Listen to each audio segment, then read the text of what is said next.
우크라이나 국방부 정보총국이 현지 시간으로 21일 한국으로 가고 싶다는 의사를 밝힌 북한군 프로에 대해 한국 송환이 가능하다고 밝혔습니다.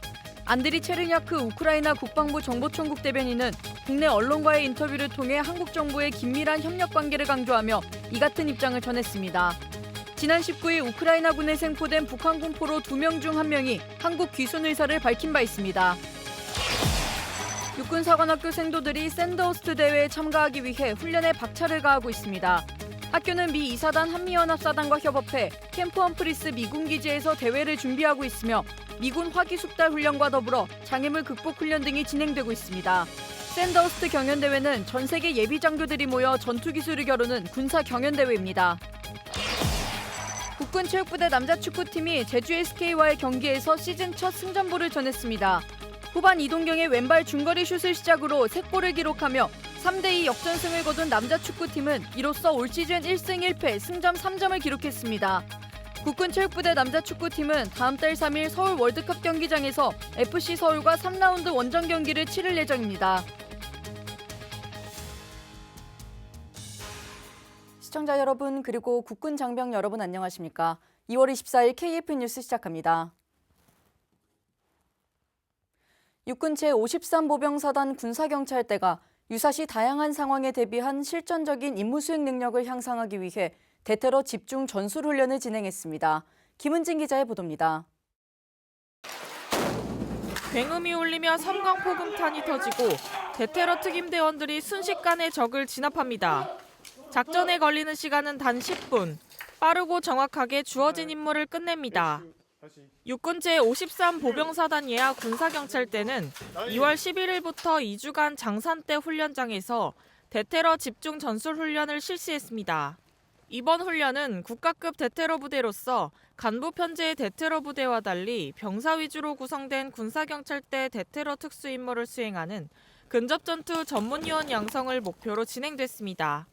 부대는 집중훈련 기간 전 장비와 차량을 총출동시켜 복합적인 상황을 조성하고 저격수 훈련과 대테러 내부 진압 훈련 등 다양한 훈련을 실전적으로 진행했습니다. 전장 오발 상황은 다양하기 때문에 예측 불허 상황에 대응하기 위해 사단 끝 군사경찰 부대 단독으로 최대 규모의 대테러 집중 훈련을 실시하게 되었습니다. 부대는 팀과 반별로 특화된 전투 기술을 우선 숙달하고 이를 통합해 상황에 대처하는 종합 FTX 훈련을 최종적으로 진행했습니다. 부대는 전 대원들의 팀별 특기를 살려 대테러 임무를 완벽히 수행해냈습니다. KF 뉴스 김은진입니다. 육군 1기갑 여단이 여단급 기계화 부대로는 처음으로 항공자산을 활용한 환자 후송 훈련을 했습니다. 불확실한 전장 환경에도 골든타임을 놓치지 않고 전우를 살리는 부대로 거듭났습니다. 신소진 기자의 보도입니다. 장병들이 수송 헬기 시누크의 열린 문으로 분주히 다니며 물자를 적재하고 촘촘히 감싸 결박합니다. 시동을 걸고 힘차게 날아오릅니다. 도착한 곳은 대량 부상자가 발생한 전쟁터. 위태로운 생명으로 1분 1초가 다급한 상황에 긴급 기동이 필요합니다. 실어간 물자를 재빨리 필요한 장병에게 공급하고 중증 전우들을 신속히 탑승시킵니다. 이내 물건을 내린 넓은 공간에는 치료가 시급한 중상자들이 가득 찹니다. 안정적인 비행과 믿음직스러운 의무 후송 능력을 발휘하며 훈련은 마무리됐습니다. 육군 1기갑여단이 시누크 헬기를 활용해 공중기동 정비반을 운용하고 항공 환자를 수송하는 훈련을 했습니다.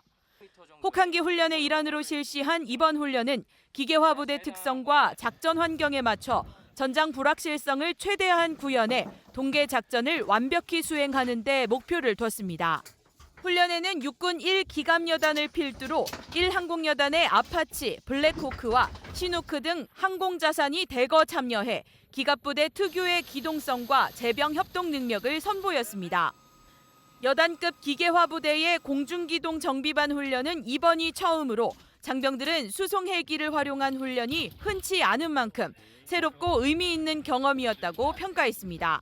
실전과 같이 훈련하고 익히면서 우리 부대는 한층 더 성장할 수 있었으며 전시 다양한 상황에 적시적으로 대응할 수 있다는 자신감을 얻었습니다. 퍼스트 베스트 원팀 1기갑 화이팅! 의무요원들은 대량 전상자 응급조치와 중증도에 따른 환자 분류 실습과 더불어 들것 환자를 수송 헬기에 싣는 방법과 헬기 내에서 환자의 상태를 모니터링하는 요령도 습득했습니다. KFN 뉴스 신소진입니다. 방사선에 피폭된 대량 전상자들을 안전하게 치료하고 방사능 오염을 제거하는 방사선 비상대응팀 훈련이 국군 수도병원에서 처음으로 진행됐습니다. 김철환 기자의 보도입니다. 북한의 장사정포 공격으로 방사성 물질을 담고 있는 공군 비행단 비파괴 검사 장비가 파괴되면서 방사선에 피폭된 부상자들이 다수 발생한 상황. 방사능 오염을 막기 위해 레벨 D 방호복을 착용한 국군 수도병원 의료진들이 구급차로 후송된 환자들을 맞이합니다. 먼저 방사능 피폭량을 측정할 수 있는 문형 감시기에 환자를 통과시켜 피폭 여부를 확인합니다. 이어 국군 외상센터 앞에 마련된 환자 분류소에서 부상 정도에 따라 긴급과 응급, 비응급 분류가 이루어집니다. 방사능을 제거하는 제염 절차 중 생명을 잃을 수 있을 정도로 큰 부상을 입은 긴급한 중증 외상 환자는 곧바로 소생실로 이송됩니다. 피폭 환자 이송 경로와 소생실 모두 방사능 오염 확산을 방지할 수 있도록 비닐과 종이로 포장했습니다. 의료진들도 방호복과 함께 개인 선량계를 착용하고 환자의 피폭량도 지속 점검하면서 응급수술과 제염을 동시에 진행합니다. 환자의 처치가 끝나고 나면 방사능에 오염된 폐기물을 모아 처리하고 계측을 통해 병원 내에 방사능 물질이 남아있지 않음을 확인합니다. 이번 훈련을 통해서 방사능 위협에 대비하기 위한 절차를 숙달하였습니다. 환자 분류부터 제염, 치료까지 방사능 피폭 환자임을 고려한 병원의 준비 사항들을 확인하며 대응에 대한 자신감을 구비하였습니다. 당장 생명을 위협받지 않는 환자들은 처치에 앞서 방사선 비상진료실에서 제염이 먼저 이루어집니다. 국군 수도병원은 피폭된 환자의 방사능을 제거할 수 있는 전용 시설을 갖고 있는데요. 시간당 경증 환자 14명, 중증 환자 3명의 처리 역량을 갖고 있습니다. 혼자 거동이 불가능한 환자들은 이송 롤러 위에 누운 채로 의료진의 도움을 받아 제염하게 되며 경증 환자들은 직접 샤워를 하도록 돼 있습니다. 국군 수도병원은 국가로부터 지정받은 방사선 비상진료기관으로서 유사시 핵 공격 및 원전 시설 사고를 포함한 각종 방사능 상황에서 즉각적인 대처와 환자 치료를 할 수 있도록 준비되어 있습니다. 방사능은 계측이 가능해 충분히 대비하면 확실한 제거가 가능합니다. 국군 수도병원은 방사선 비상대응팀 훈련을 통해 방사능에 대한 막연한 두려움을 없애고 어떠한 환경에서도 환자를 살려낼 수 있는 역량을 강화해 나갈 계획입니다. 하나, 둘, 셋! KFN 뉴스 김철환입니다.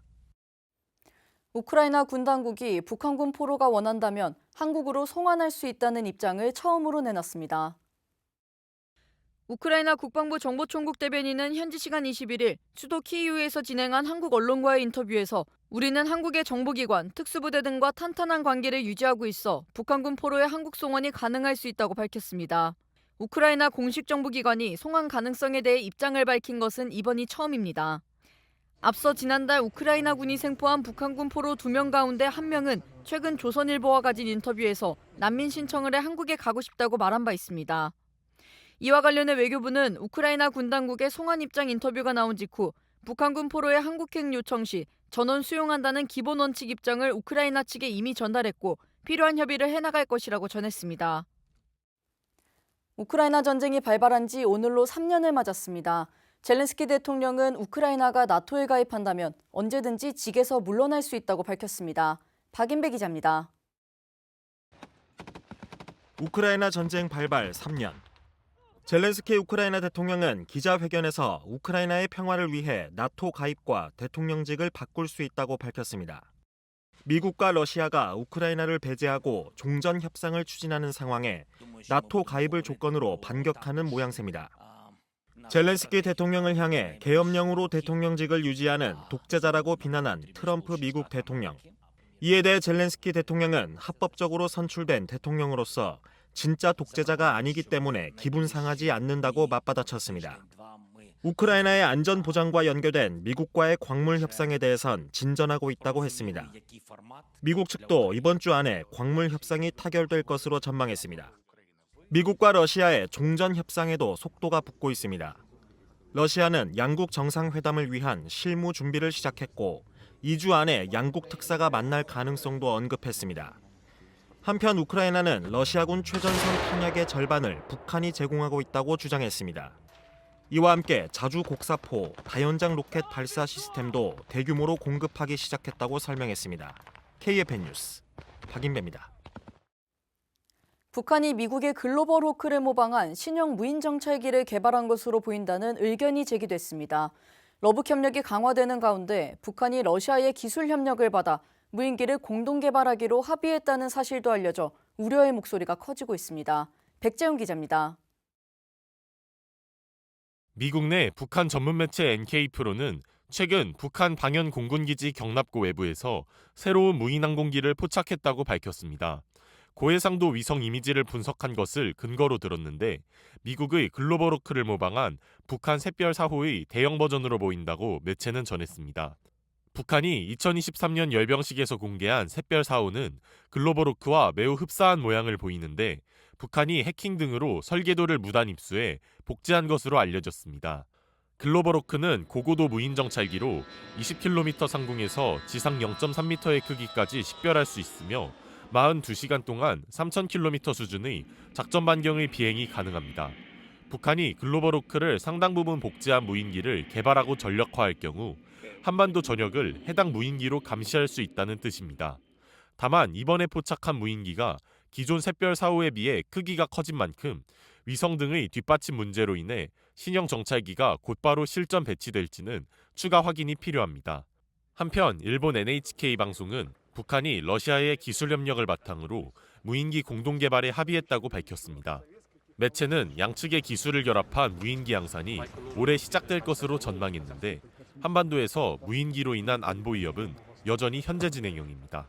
KFN 뉴스 백재용입니다. 북한이 대북제재 감시기구인 다국적 제재 모니터링 팀의 활동과 관련해 단호한 행동으로 강력히 대응해 나갈 것이라고 주장했습니다. 북한 외무성 대외정책실장은 오늘 조선중앙통신을 통해 발표한 담화에서 존재 명분과 목적에 있어 철저히 불법적이고 비합법적이며 범죄적인 유령 집단이라고 이같이 밝혔습니다. 이어 대북 제재를 감행하는 것은 주권적 권리 수호를 위한 우리 국가의 행동적 대응을 재촉하게 될 것이고 반드시 무거운 대가를 치르게 될 것이라고 덧붙였습니다. 다국적 제재 모니터링 팀은 러시아의 반대로 해체된 유엔의 대북 제재 감시 기능을 대신 수행하기 위해 한국과 미국, 일본 등 11개국이 지난해 10월 발족한 새로운 대북 제재 감시 기구입니다. 지난 19일 워싱턴 DC에서 첫 회의를 열고 공식 활동에 돌입한 바 있습니다.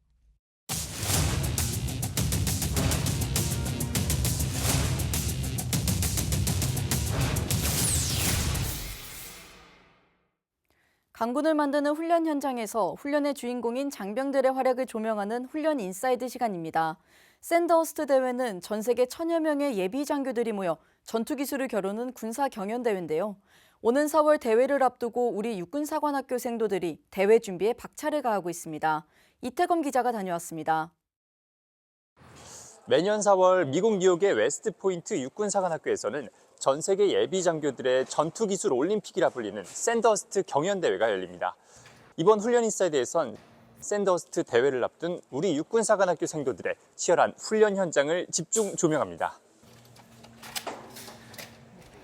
경기도 평택에 위치한 캠프 험프리스 미군 기지. 10여 명의 육사생도들이 교관의 시범에 귀를 기울입니다. 샌더스트 대회 종목 중 하나인 화기숙달. 평소 접할 기회가 없는 미군의 다양한 총기를 분해하고 다시 결합해야 합니다. The most important part of the weapons familiarization is to be able to assemble and disassemble the weapon, being able to safely clear the weapon, the right safety procedures for handling a weapon, being able to show them how the weapon is properly used, how to use the weapon in a combat environment, and how to safely secure the weapon. The rules after that for the testing, they're going to be tested on the timing of how fast they can clear the weapon, how fast they can disassemble the weapon, and how fast they can put the weapon back together. 생도들이 직접 총기를 다뤄볼 시간. 권총부터 소총, 기관총까지 종류가 다양한 만큼 난이도는 배가 됩니다. 지난 대회에 참가했던 3, 4학년 생도들은 1, 2학년 생도들에게 좋은 선생님이 되어줍니다. 아무래도 총기가 한국 총기와는 다르다 보니까 많은 생도들이 어려움을 겪고 있는데 지금 시행착오를 통해서 대회 준비를 확실하게 더 해내가고 있는 것 같습니다. 많은 생도들이 저랑 팀장 생도를 따라와줘서 힘이 나고 24년도보다 더 좋은 성과를 낼 25년도 샌더스트가 될 거라고 믿습니다. 화이팅! 세찬 바람이 부는 캠프 험프리스의 야외 훈련장. 장애물 극복 훈련을 앞두고 혹시 모를 부상을 막기 위한 훈련 준비가 한창입니다. 미 2사단 한미연합사단은 지난 2016년부터 육군사관학교 생도들의 샌드허스트 대회 준비를 함께하고 있습니다. 다양한 코스의 장애물들을 신속하게 통과해야 하는 장애물 극복은 충분한 체력과 근력, 유연성까지 갖춰야 합니다. 평소 꾸준히 체력 단련을 이어온 우리 생도들은 고난이도의 코스도 완벽하게 극복합니다. I think they're adjusting very well. I'm actually very impressed with what I've seen so far with their knowledge and ability. I'm just very honored to be able to add to their knowledge.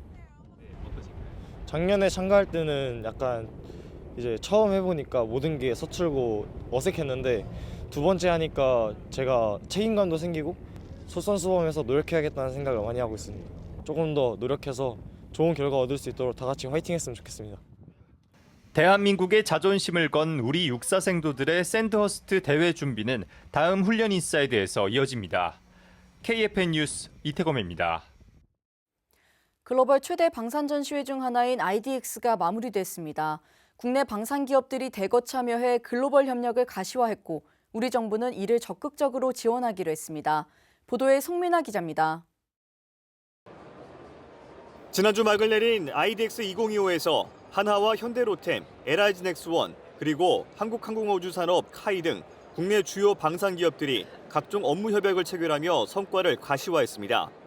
이번 무대는 글로벌 방산 시장 내 대한민국의 입지가 높아지면서 국내 기업들이 글로벌 방산 기업, 기관과의 협력을 대폭 강화하는 계기가 됐다는 평가입니다. 이를 토대로 국내 방산 기업들은 수출국 다변화 전략을 확대한다는 전략입니다. 세부적으로 한화 에어로스페이스는 유럽 최대의 무인 차량 기업인 밀렘 로보틱스와 최신 궤도형 무인 차량을 공동으로 개발하고 글로벌 시장을 공략하기 위해 전략적 파트너십을 확대하기로 했습니다.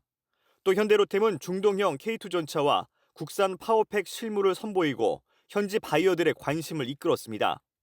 첨단 유무인 복합체계 기술이 적용된 국산 항공기를 선보이며 적극적인 마케팅을 펼친 카이는 KF-21과 FA-50 등 주력 기종 실무를 선보이고 K항공전력의 우수성을 과시했습니다. 특히 LIG넥스원의 경우 UAE 대통령이 장거리 지대공 유도무기인 LSAM과 저고도에서 고고도를 아우르는 한국형 다층방어 통합 솔루션에 큰 관심을 드러내면서 수주 가능성을 한층 높인 것으로 알려졌습니다. 우리 정부는 이와 같은 방산 기업의 노력이 성공적인 결과물을 만들어낼 수 있도록 적극적으로 지원한다는 입장입니다. 석종공 방위사업청장은 IDX 개막 기간 동안 중동과 이집트를 방문하며 양국 간 방산협력 현황을 점검하고 K방산을 더욱 확대하기 위한 적극적인 행보를 펼쳤습니다. 이번 UAE 이집트 방문을 통해서 중동 북아프리카 지역 협력의 중요성을 다시 한번 확인할 수 있었습니다. 방위사업청은 지역별 주요 협력 국가들과의 맞춤형 방산 협력 관계를 강화하여 4대 방산 강국으로 도약하기 위한 역량을 총결집하도록 하겠습니다. 한편 이번 IDX 2025에는 전 세계 70개 나라 1,400여 기업이 총 출동해 각각의 기술력을 선보였으며 우리 정부는 해외 전시회 최초로 통합 한국관을 운영해 K-무기 체계의 우수성을 적극적으로 알렸습니다. KFN 뉴스 송민아입니다. 국군 체육부대 남자 축구팀이 2라운드 제주 원정에서 극적인 역전으로 시즌 첫 승을 신고했습니다. 이채원 기자입니다. 국군 체육부대 남자 축구팀이 지난 주말 제주 월드컵 경기장에서 하나은행 K리그1 2025 제주 SK와 원정 2라운드를 치렀습니다. 국군 체육부대는 3대2 역전승을 거두며 개막전 전북 현대에 분패한 아쉬움을 털고 첫 승리를 따내면서 올 시즌 1승 1패, 승점 3을 기록했습니다. KFN은 거침없이 필드 위를 지배하는 국군 체육부대 남자 축구팀의 모습을 중계방송을 통해 함께했습니다. 경기는 적지서 끝까지 포기하지 않는 군인 정신이 이뤄낸 값진 승리였습니다. 국군 체육부대는 경기 초반부터 박찬용과 이동경을 앞세워 날카로운 공격력으로 주도권을 잡았지만 제주에게 선제골을 내주며 전반전을 0대1로 마무리했습니다. 하지만 후반 4분 골잡이 이동경의 왼발 중거리 슛과 박상혁의 헤딩슛, 그리고 후반 44분 원기종의 골로 시즌 첫 승리를 이끌어냈습니다. 국군체육부대는 다음 달 3일 오후 2시 서울 월드컵 경기장에서 열리는 FC 서울과 K리그1 3라운드 원정 경기에서 2연승에 도전합니다. 50만 국군 장병의 응원을 등에 업고 이번 시즌도 승리를 위해 그라운드를 누빌 국군체육부대 남자축구팀 경기는 KFN에서 확인할 수 있습니다. KFN 뉴스 이채원입니다.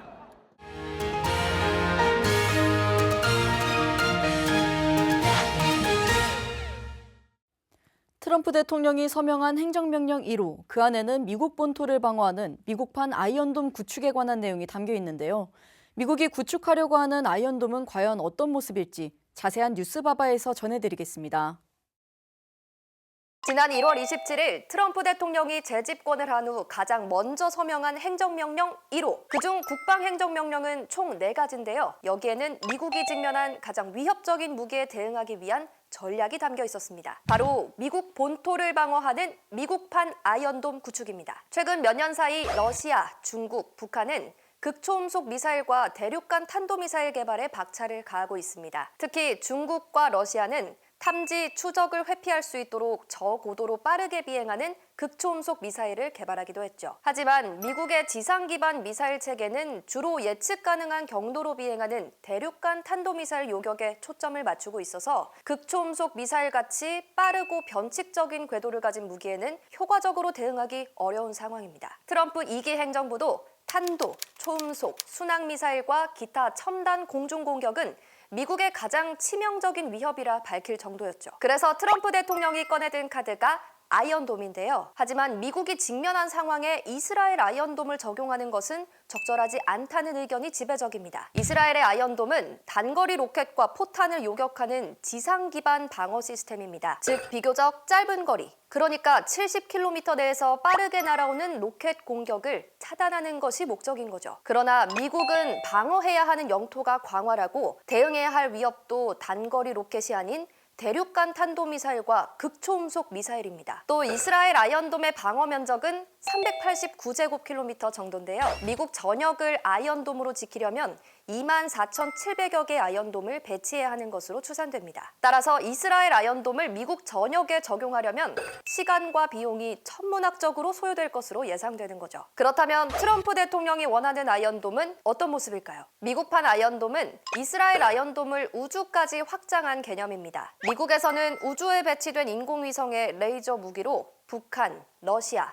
중국 등의 미사일 공격에 대응하는 방안을 구상 중인데요. 기존의 지상 기반 방어 시스템과는 달리 4단계 방어 체계로 예측되고 있습니다. 첫 번째, 우주 기반 감시 체계입니다. 다수의 군사 위성을 활용해 적의 미사일 발사 조짐을 조기에 탐지하고 극초음속 미사일이나 ICBM처럼 빠르고 예측이 어려운 목표물을 사전에 포착하는 것이 핵심입니다. 두 번째, 우주 배치 요격 시스템입니다. 트럼프 행정부는 인공위성을 활용한 레이저 요격 시스템을 개발하면서 미사일이 발사된 직후 상승 단계에서 요격하는 방안을 검토 중입니다. 이 방식은 기존 지상 기반 요격 시스템보다 더 빠르게 위협을 제거할 수 있다는 장점이 있습니다. 세 번째, 지상 및 해상 요격 시스템 강화입니다. 현재 미국이 보유한 사드, 패트리어트 미사일, 이지스 시스템과 연동해 우주 기반 요격이 실패했을 경우에도 추가적인 방어가 가능하도록 다층 방어망을 구축할 계획입니다. 네 번째, 비물리 방식의 방어 시스템입니다. 사이버 공격과 전자전 기술을 활용해 적의 미사일 발사 시스템을 교란하거나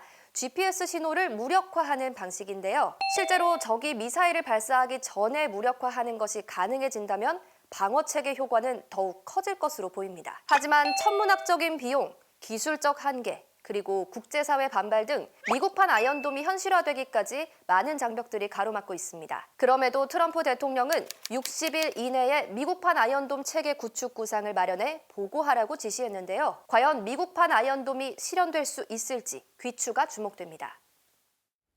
이어서 오늘의 국방단신 전해드립니다. 공군사관학교가 21일 공사 역사와 생도 생활을 엿볼 수 있는 기념관을 개관했습니다. 공사기념관은 1949년 공사 창설과 진해, 서울, 청주 캠퍼스 시기를 소개하는 역사실과 입학, 교육, 훈련 과정, 생도생활관을 소개하는 문화실, 그리고 비행 시뮬레이터를 조종해 볼 수 있는 체험실 등으로 구성됐습니다. 해병대 유교단 63대대가 지난 17일부터 21일까지 작전 지역 일대에서 실전적인 제병 협동 훈련을 펼쳤습니다. 훈련엔 K1 2원 전차와 K10 제독차, 대대급 무인 항공기 등이 참가했으며 특히 보병과 기갑, 공병, 화생방 등 여단 전투력을 통합 운용하는 제병 협동으로 진행했습니다. 훈련은 기능별 편제 장비 특성을 반영해 구체적인 전투 수행 방법을 정립한 가운데 이뤄졌으며 장병들은 부여된 훈련 과제를 숙달하면서 제병협동 전투 수행 능력을 배양했습니다. 병무청이 제외동포청과 병무청 동포청 시스템 연계를 하면서 21일부터 병적증명서 발급 체계가 개선됐습니다. 이를 통해 제외동포의 병적증명서 발급을 위한 민원 처리 시간이 기존 10일 이상에서 2일 내외로 대폭 단축될 것으로 전망됩니다. 연계 시스템을 구축하면서 앞으로 제외동포는 대폭 단축된 민원 처리 기간에 혜택을 보는 것은 물론 행정 효율성도 높아질 것으로 보입니다.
양쪽 내 칼라 안 된다. 내 칼라 해야 될 것 같아.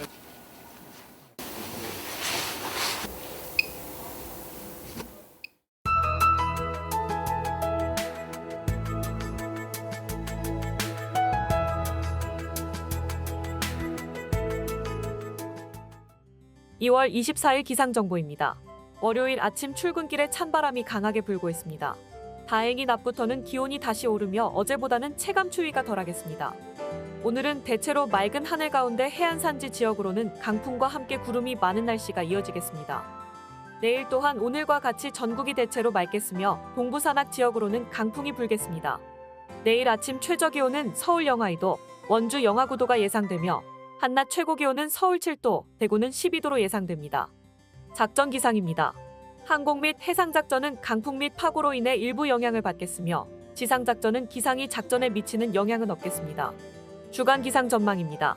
당분간은 대체로 맑은 날씨가 이어지겠으나 27일 목요일부터는 남해상과 제주에서 시작한 강수는 점차 확대되며 토요일부터는 전국적으로 강수가 내리겠습니다. 이상 공군기상단 제공 기상정보였습니다. 이것으로 KF 뉴스를 마칩니다. 시청해주신 여러분 고맙습니다.